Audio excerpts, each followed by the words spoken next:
While son Shane extends his house, he's also having a Granny Annex built at the end of the garden for Mum. But she's banking on the Annex not being the only new addition to her life. Can't wait for the grandchildren. Sorry. I don't. When they actually come out to view the site for the Annex, they actually said they'd done extensions as well. I tried to push for both projects at the same time. It all gets done within like 4 weeks.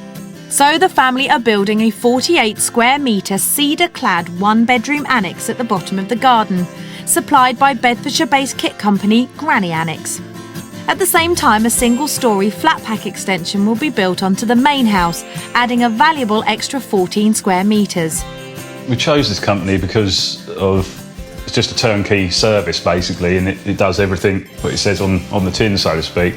Especially for the Annex, we had to go through planning, and they sorted all that out basically. And from starting works to finish basically, and they just hand you the keys over and job done, isn't it? As both projects are turnkey, everything from the foundations through to the internal fit-out is included in the final price. The Annex is costing £59,400. The extension will be £21,900, making a total of £81,300. And as the house cost £225,000, for just over £300,000, they've bagged themselves 2 independent living spaces where they can be together without being under each other's feet. This is something that I think we're going to see an awful lot more of, parents living in the back garden in houses. How do you think it's going to work? Well, I think we do clash quite a lot, so it's going to be interesting at some points, I'm sure. But that's one of the reasons why we wanted to have it separate from the house as opposed to having it attached. I think it's something that you'll look back and I go, gosh, why didn't we do this sooner? Yeah. With the order placed for Jenny and Shane's double flat packs, the kit company are on site to lay the foundations for the Annex. Because of the unstable soft clay soil, they're using screw pile foundations. Invented in the 1830s to support lighthouses, these are a much quicker option than laying concrete foundations and need no excavation as they're simply screwed into the ground. With the groundworks in place, it's delivery day, as the prefabricated kit arrives for both the extension and the Annex.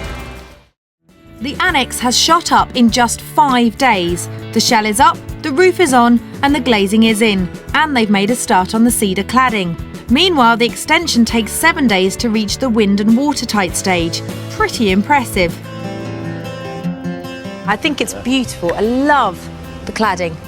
I think it works really well, and it just, I think, blends perfectly. It blends perfectly with the 2 silver birches there as well. I think it's fabulous, I really do. Shane and Jenny have managed to find a very convenient and cost-effective way of solving a problem that I think lots of families in the UK are now facing, and hopefully this solution will mean that they can live together but not get under each other's feet. The Annex is in its final stages. A team of decorators are beavering away, the kitchen is in, and the second fix electrics are underway. Included in the fixed price for the Annex is the running of all the services to the site, from the plumbing to the electric supply, which is just about to be connected up to the main house. In the space of just over a month, the end of Shane's garden has undergone quite a radical transformation and is now home to a striking cubed Annex with the warm orange hues of the cedar cladding giving bags of texture and interest. It is a really impressive looking building. I think it sits so well on the plot. But are you pleased with the way that it looks? Yeah, I am pleased with the way it looks, yeah, because I love wood. Yeah. Well, you've chosen the right house then, haven't you? Let's go and have a look then.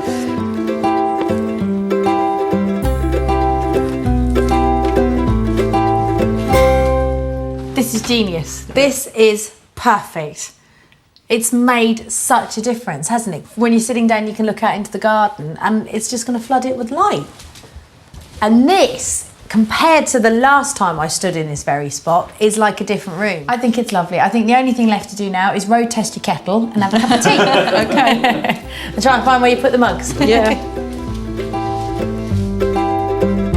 On the way to the kitchen and off the hallway is Jenny's bedroom. Just 4 weeks ago, this was an empty shell, but now makes for a great little room with its own ensuite.